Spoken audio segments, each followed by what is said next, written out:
Apraxia Kids has connected and educated thousands of parents and professionals at the national conference. From coast to coast and beyond, attendees have expressed how this experience has been life-changing. They have gained valuable knowledge about diagnosis, treatment strategies, co-occurring disorders, best techniques to help a child thrive, and celebrated those who overcame challenges due to childhood apraxia of speech.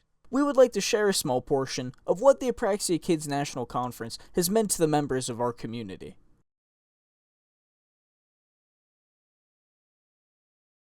In the mid-1990s, there was not a single agency dedicated to improving the lives of our children.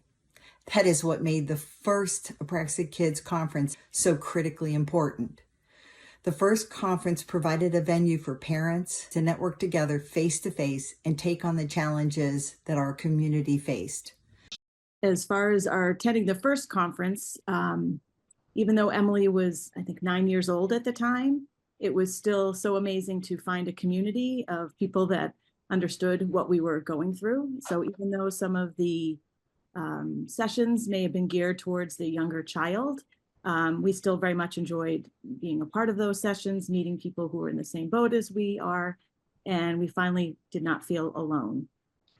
You know, Apraxia, when we started this journey, Apraxia wasn't even officially recognized by ASHA. There was no information on the internet. The internet was new, and now you look at it, the internet is filled with information on CAS. I think due in no small part to all the hard work of everyone at Apraxia Kids, the leaders, advisors, and the volunteers. I don't think you would ever be able to get the number of parents, number of kids, number of people in the community involved without the conference.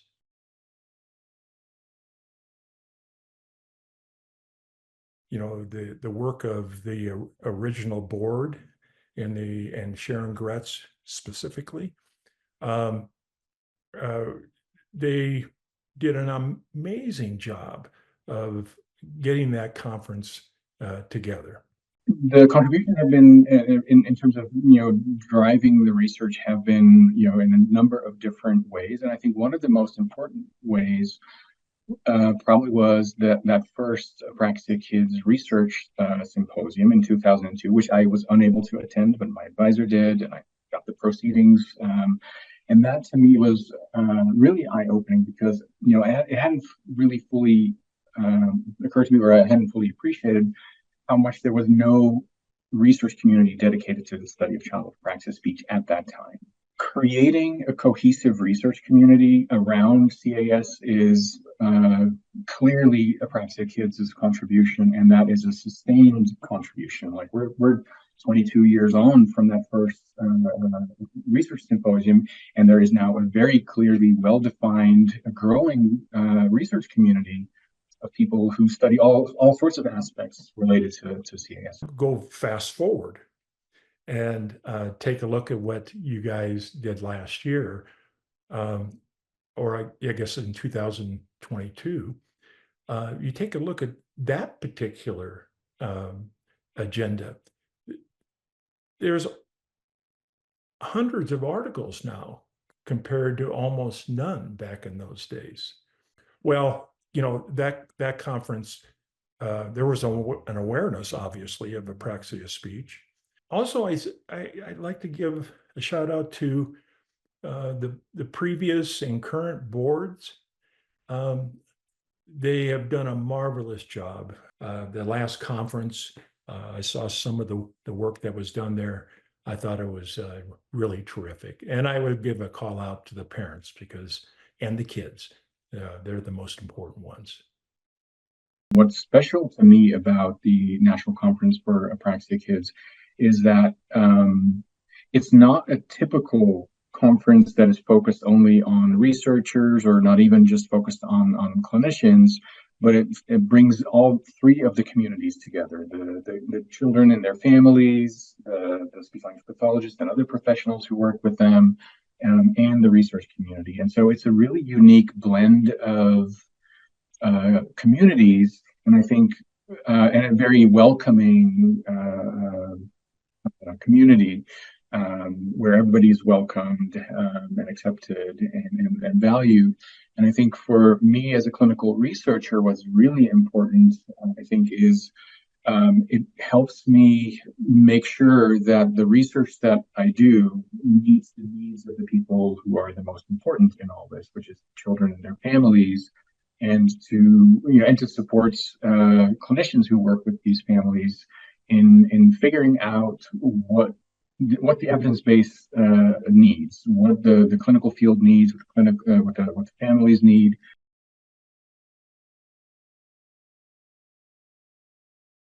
Although we traveled all the way to Pittsburgh in 2018, 19, it actually felt like when we walked in amongst everyone else that was there that we were where we belonged. And it was so great to meet new families whose child was just diagnosed, and as Lincoln mentioned, their heads were spinning, and we had proof positive with us, Emily, all about the journey, and we could share that with them. I didn't really realize at the time how important the other parents were to the whole, journey that you're going through. You have to, and we're a more complex case because we have multiple diagnoses, but for us, even more so, you need to reach out to other people that have the same diagnoses, just because it helps. Nobody else knows if they haven't been through the same thing. So I learned that more later, but if you learn that earlier, you're probably in better shape. Prior to attending the conferences, I was the only one I ever knew with apraxia speech, so I was sort of embarrassed to talk about it because nobody understood what it meant, and I didn't fully understand what it meant.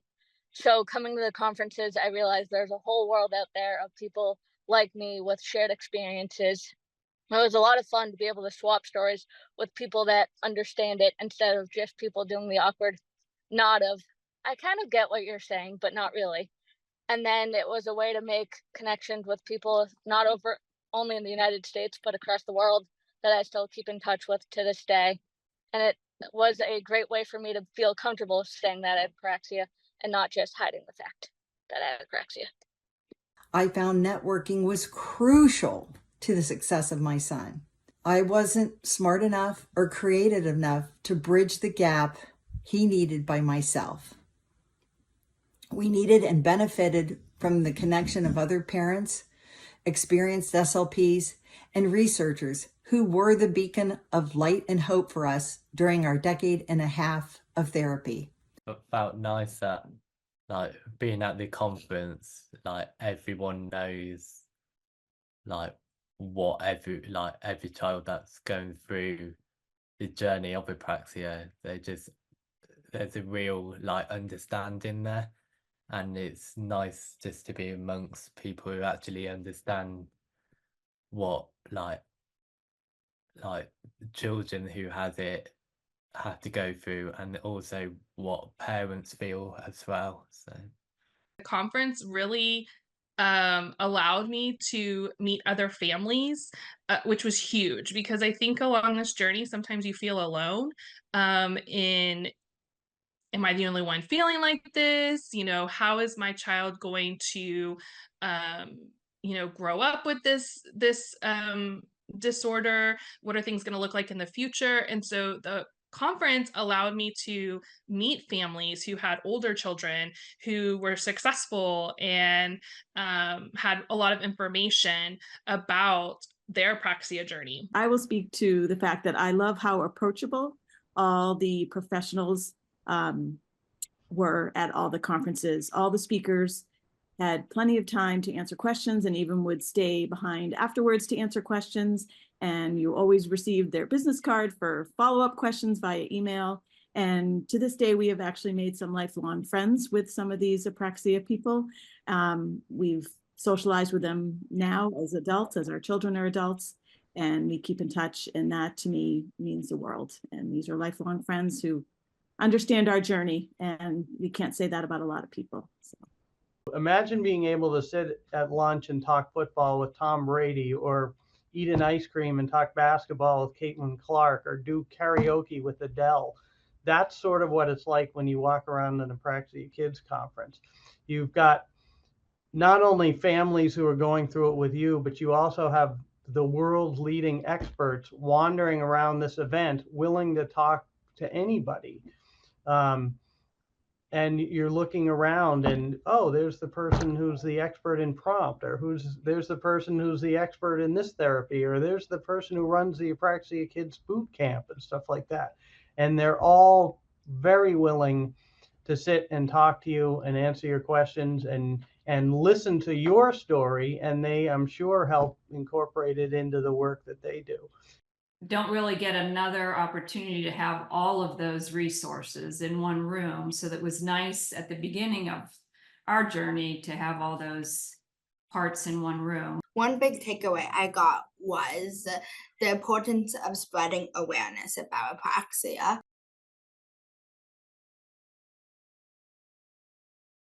So attending the conference like inspired us to like do our own little conferences here in the UK, just to get the like get families who's like starting their journey or been through it all together, and like everyone can just get together and not feel so alone in the diagnosis.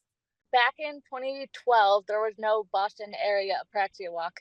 So with the help of my mom and dad, we organized the first annual Boston Walk. And that grew to, I think today there's still a Boston area walk, but it was tied to a senior project. And that was the first time that I felt comfortable sharing my Apraxia story with people outside of my immediate circle. You know, getting to know the Apraxia Kids team, both the board members and the, you know, the employees and the volunteers and all that stuff, and knowing the importance of the mission of Apraxia Kids. When Sharon asked me to join the board of directors, it was an absolute no-brainer. I don't even think I paused 5 seconds to say yes. After I attended that conference, I think I became, myself and my family became more involved with Apraxia Kids and really trying to spread that message. Every single year, I learn something new, and I learn something that expands upon my clinical know-how in terms of supporting these children. But I do think a lot of the big aha moments I've had at the Apraxia Kids National Conference over the years have really been more to do with how to expand and improve my ability to support the whole child and their whole family in all of the ways that they might need, that don't always necessarily have to do specifically with a child's communication skills. Also, every interaction I've had with a parent at the conference and a family has helped me to reach a point of having a more personalized understanding of what they need, what is the right thing to say, or what's close to the right thing to say in supporting families through what is going to be one of the most challenging parts of their family journey, of their parenthood journey, of the child's growing up journey, and really being able to not only support children knee to knee in a clinical session, but also help those families to feel more prepared and have the right tools to tackle all of the emotional parts of that journey as well. While the national conference was huge, I started jumping in headfirst as becoming the walk coordinator for Central Texas. My biggest takeaway was that there are so many smart, kind people willing to help. After attending the conference, Alina and I were put in touch with some researchers that really helped Alina. We would never have made those connections if it wasn't for the Apraxia Kids Conference, and we're so lucky that we got to attend.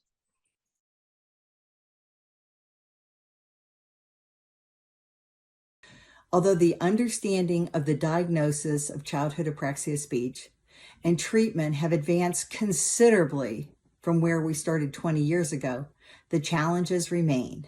That is why Apraxia Kids and this annual conference continue to be critical. You know, CAS is not going away, so I think the need for Apraxia Kids is as critical as ever. If it wasn't for this group, that would not have happened. And I suspect we would have made progress, but we wouldn't even be close to our knowledge base about Apraxia Kids or Apraxia speech in kids now. Now, there's a lot of questions still to be answered, believe me.